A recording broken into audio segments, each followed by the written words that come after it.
사랑하는 성도 여러분, 지난 시간에는 욥기 강의 첫 번째 시간으로 욥이 어떤 사람이었는지 말씀드렸습니다. 욥은 하나님으로부터 순전하고 정직하다 인정받았고 하나님을 경외하고 악에서 떠난 사람으로서 축복받을 만한 그릇이었음을 말씀드렸지요. 오늘은 지난 시간에 이어서 욥기 1장 8절부터 말씀드리겠습니다. 이 말씀은 우리의 신앙생활에서 중요한 내용이니 잘 숙지하시고 시험과 연단 앞에 진리로 넉넉히 승리하는 성도님들이 되시길 바랍니다. 본문 욥기 1장 8절 전반절에 여호와께서 사단에게 이르시되 내가 내 종 욥을 유의하여 보았느냐라고 물으십니다. 내가 욥을 사단에게 너가 욥을 주목하여 살펴보았느냐?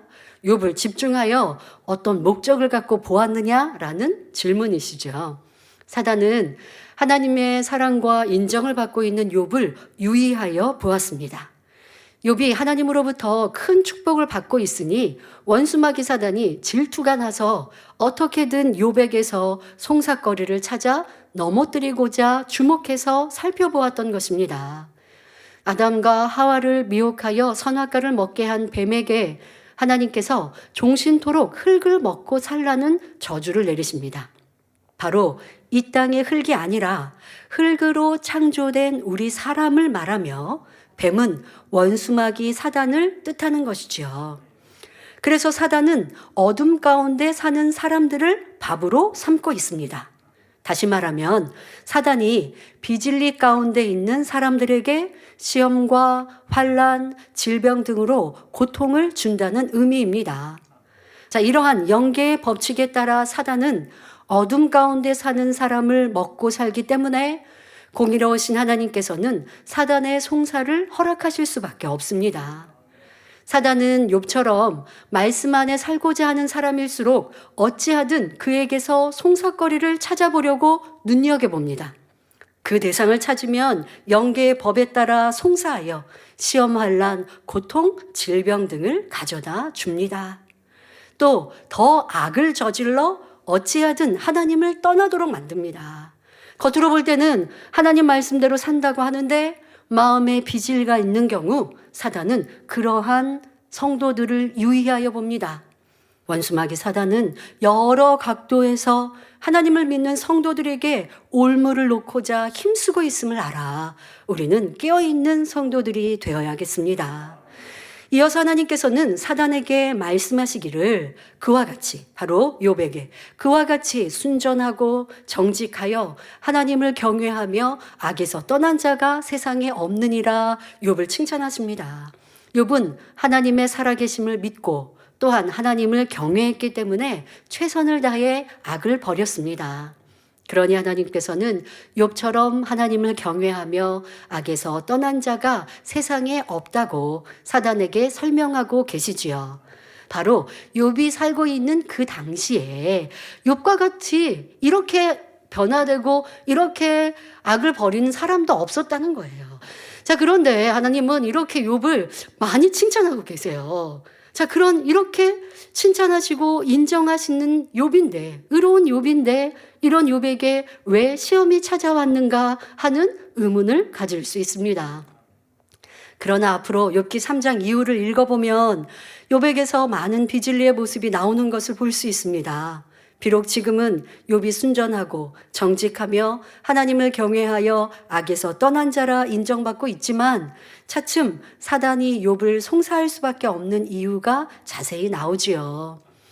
그렇다면 하나님께서는 욥에게 감춰진 비진리가 있음을 몰라서 그를 인정하고 칭찬하셨을까요? 그렇지 않습니다. 하나님은 전지전능하셔서 만세전부터 우주 만물의 모든 것을 다 알고 계십니다.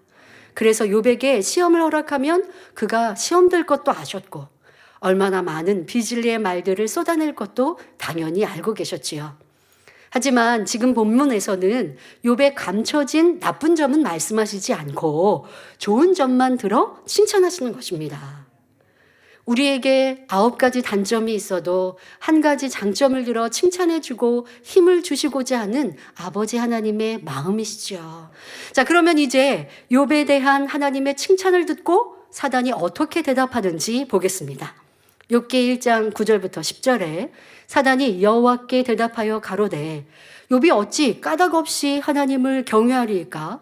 주께서 그와 그 집과 그 모든 소유물을 산울로 두르심이 아니니까 주께서 그 손으로 하는 바를 복되게 하사 그 소유물로 땅에 널리게 하셨음이니이다 말합니다. 사단이 하나님께 대답하기를 욥이 어찌 까닭 없이 하나님을 경외하겠습니까? 했는데 이는 욥에게 욥이 하나님을 경외한 것은 그만한 이유와 조건이 있으니까 하나님을 경외한 것입니다. 라고 말하는 것이지요. 실제로 많은 사람들이 하나님의 은혜와 응답을 받을 때는 감사하지만 시험이 찾아오면 그 은혜를 잊어버리고 하나님을 원망합니다. 그러나 하나님의 자녀가 하나님을 경외하고 감사하는 가장 큰 이유는 무엇입니까? 죄로 인하여 영원히 죽을 수밖에 없는 우리를 위해 독생자 예수님을 이 땅에 보내시고 십자가의 사랑으로 구원해 주셨기 때문입니다. 이 하나만으로도 일평생, 아니 영원히 하나님께 감사하는 마음으로 살아야 하는 것입니다. 자, 그러므로 축복을 받아야만, 문제 해결이 되어야만, 응답을 받아야만 하나님을 경외한다는 것은, 기뻐하고 감사한다는 것은, 충만하다는 것은 옳지 않은 것입니다. 자, 이제 사단은 하나님께서 욥에게 어떤 축복을 주셨는지 구체적으로 얘기합니다. 먼저 주께서 그와 그 집과 그 모든 소유물을 산울로 두르심이 아니니까 하지요. 하나님께서 욥의 소유물을 산울로 두르셨다는 말은 곧 욥이 경영하고 있는 모든 것을 하나님이 지켜주시고 풍요롭게 하셨음을 의미합니다. 결국 사단은 하나님께서 이처럼 욥에게 많은 축복을 주셨기 때문에 욥이 하나님을 경외하며 감사하는 것이 아닙니까? 라고 말씀드리고 있는 것이지요. 사단은 사람의 변질되는 육의 속성을 잘 알므로 욥에 대해서 먼저 이러한 점을 송사하기 시작합니다. 사단은 하나님께 그동안 욥을 축복해 주셨기 때문에 하나님을 경외하는 것일 뿐, 만약 그의 모든 소유물을 거두어 가시면 욥도 결국은 변질될 것이라고 말하고 있습니다. 사단은 축복권과 저주권, 생사화복의 주권이 모두 하나님께 있음을 알기 때문에 욥의 모든 소유물을 없애는 것을 허락해달라고 요청합니다. 그러자 하나님께서는 사단에게 내가 그의 소유물을 다 내 손에 붙이노라. 오직 그의 몸에는 내 손을 대지 말지니라 말씀하십니다. 여기서 소유물이란 욥의 자녀들을 포함한 모든 재산을 의미합니다. 그리하여 사단이 욥의 소유물을 침으로써 1차 시험이 시작되는데 여기서 중요한 것은 사단의 송사가 욥에게 합당치 않았다는 점입니다. 왜냐하면 사단이 욥에게서 물질과 자녀들을 모두 거두어 갔음에도 욥은 오히려 하나님을 원망하는 대신 찬송하였기 때문입니다. 사단은 분명히 말하기를 만일 욥이 소유물을 잃으면 주를 욕하리이다 라고 분명히 말했잖아요. 그런데 결과를 보면 욥은 소유물을 잃어버린 후 오히려 하나님을 찬송했으니 1차 시험은 사단의 송사가 틀렸음을 증거해 주고 있습니다. 이처럼 욥이 모든 소유물에 관한 것만큼은 송사거리가 없었음에도 하나님께서 시험을 허락하신 것은 사단의 송사가 옳지 않았음을 증명하시기 위함입니다. 하나님이 욥을 그만큼 신뢰하신 것이지요. 욥은 이 시험을 넉넉히 이길 거야. 욥은 이렇게 나를 경외하는 사람이다. 사단, 너가 틀렸어. 하는 것을 보이시는 것입니다. 자, 여기서 하나님의 자녀들이 시험 환난을 당하는 경우를 유형별로 살펴보겠습니다. 첫째, 불의한 일을 행하도록 미혹하는 사단의 시험이 있습니다. 사단은 사람 안에 있는 죄성을 발동하여 죄를 짓게 하려고 미혹합니다. 먼저는 사람이 정욕을 쫓아 미혹하여 죄를 짓게 하고 죄를 지으면 이에 대해 하나님 앞에 송사하여 재앙을 가져다 줍니다. 예를 들어 다윗 왕이 우리아의 아내를 보고 미혹을 받아 시험에 들었고 살인까지 범하고 말았지요. 이로 인해 사단의 송사거리를 만들어 큰 재앙을 당하게 되었습니다. 하나님께서 사람을 시험하시는 것이 아니라 사람이 자기 욕심에 끌려 미혹되는 것이며 자기의 정욕을 쫓아 죄를 지음으로 재앙이 임하는 것입니다. 세상 사람들은 범죄한다고 해서 즉각적인 재앙을 당하는 것처럼 보이지 않는데 오히려 하나님의 자녀들은 작은 죄만 범하고도 어려움을 당하는 것처럼 보이는 경우가 종종 있습니다. 하나님께서는 이런 어려움을 통해서라도 자녀들이 범죄치 않고 더 나아가 죄를 피 흘리기까지 싸워버리기 원하시기 때문입니다. 그러니 우리는 작은 것이라도 범죄함으로 시험에 들고 징계가 임했다면 힘들어하고 지쳐하는 것이 아니라 즉시 회개하고 돌이켜야 합니다. 그러면 징계로 인한 어려움이 물러가지만 돌이키지 않고 죄 가운데 계속 거하면 재앙은 끊이지 않고 계속되어집니다. 그럼에도 불구하고 끝내 불순종하면 결국 하나님께서는 그를 외면하시게 됩니다. 그러면 징계도 임하지 않으니 이는 더 무서운 것이지요. 하나님께서 사생자로 취급하시기 때문입니다. 둘째, 근본의 죄성을 발견하여 버리게 하기 위한 시험이 있습니다. 바로 욥과 같이 범죄하지 않은 사람이라도 사단이 송사하여 시험을 하는 경우입니다.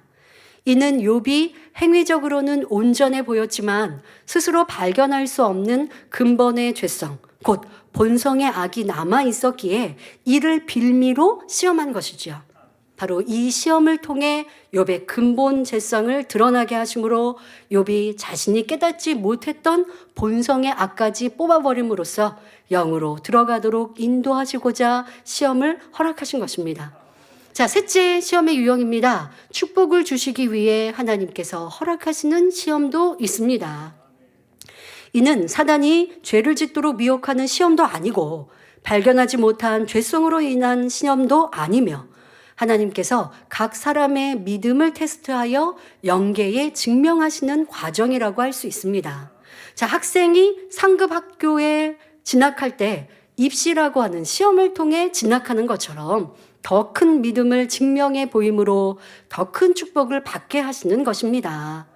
고린도전서 10장 13절에 사람이 감당할 시험 밖에는 너희에게 당한 것이 없나니 오직 하나님은 미쁘사 너희가 감당치 못할 시험 당함을 허락지 아니하시고 시험 당할 즈음에 또한 피할 길을 내사 너희로 능히 감당하게 하시느니라 하신 말씀과 같이 축복을 위한 시험은 각자 믿음의 분량에 맞게 감당할 만큼만 허락하십니다.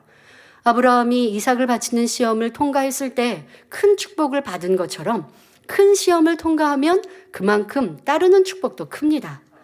아브라함이 믿음으로 시험을 통과한 후에야 하나님께서는 이제야 내가 나를 경외하는 줄을 안다고 인정해 주십니다.